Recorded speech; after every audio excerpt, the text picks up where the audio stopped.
Starting on the side here, I don't remember which one is your injured foot, but whichever that is, we're going to try and keep it on the bottom.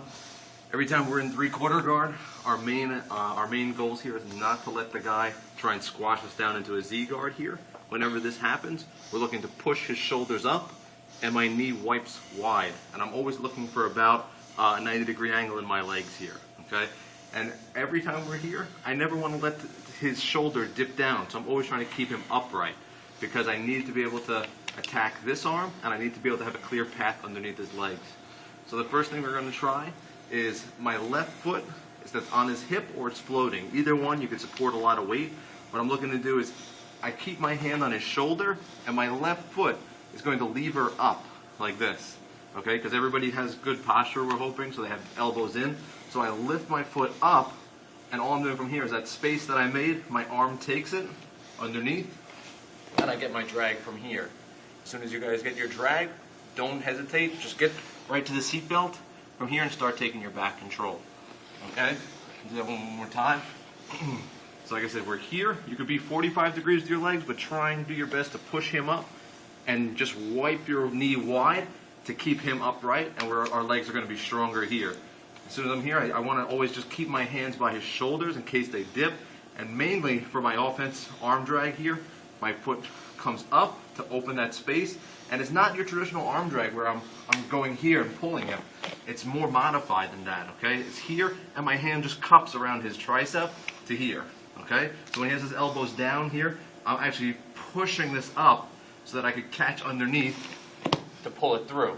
I want to get a deep drag so I'm able to get that seat belt. Don't waste time trying to control his hips. I can come back here, but he's just going to roll to his back on this side, right? And I'll end up losing that. So go for that seat belt first, okay?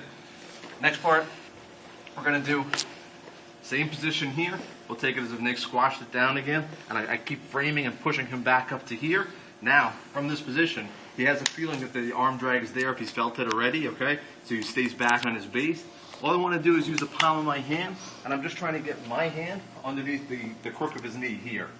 Every time I do that, I don't have to try and oversell it to the point of getting my head to his knee to get the right leverage, because if I have this advanced guard, my leg here can always lift his weight for me.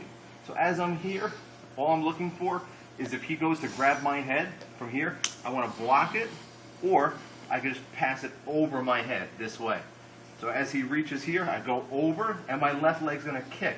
As it kicks, it lifts his body this way to here. And I shoot my other hand up to the ceiling, and I go right for my deep half here, okay?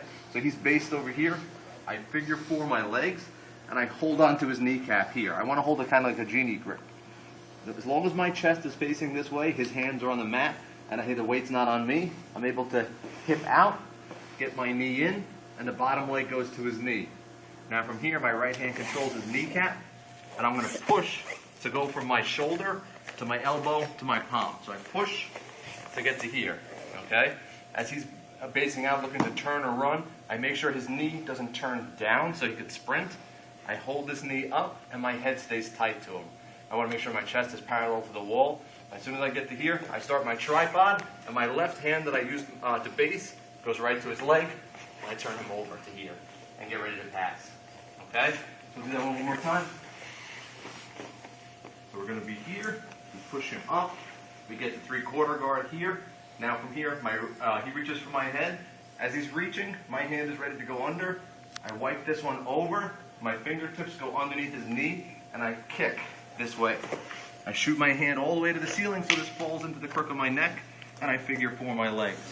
I figure four and try and get it nice and high, so he's stuck in the position, and I get to think about what my next move is. I got to make sure I'm not flat on my back.